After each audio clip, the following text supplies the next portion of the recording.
We had agreements on how to keep the border peaceful and tranquil, and those agreements were violated by China in 2020.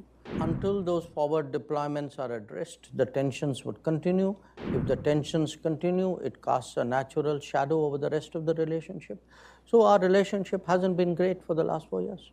Since you mentioned trade, it does make me think of China and the complex relationship that India and China have. I note that just recently China surpassed every other country in its trade relationship with India, and yet tensions with China persist. And I would love to hear how you see the strategic picture with respect to China and what India is trying to achieve in its relationship with China.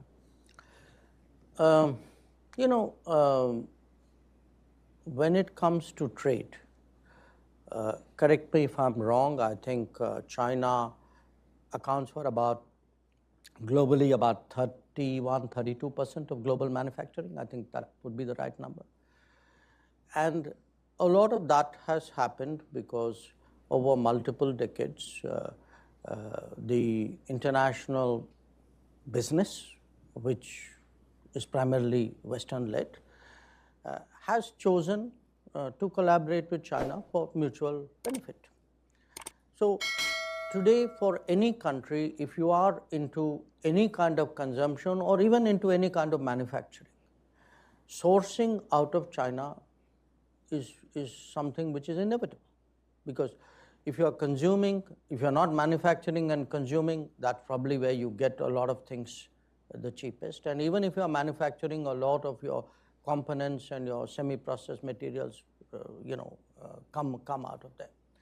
So what happens is that, in a sense, trade with China at one level is almost autonomous of the political or the rest of the relationship, you can say.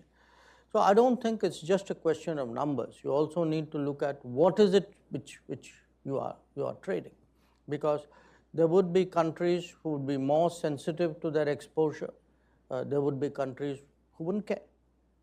So I think for us today, because we were earlier on digital, on technology, we are very sensitive to our data flows.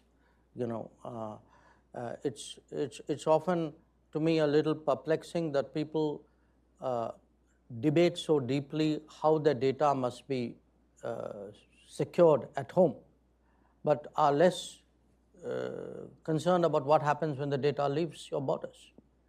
So in a much more data-sensitive world, in a much more technology-sensitive world, I think it's important to look at what your exposures are, how do you mitigate it, how do you balance it, how do you diminish the risks.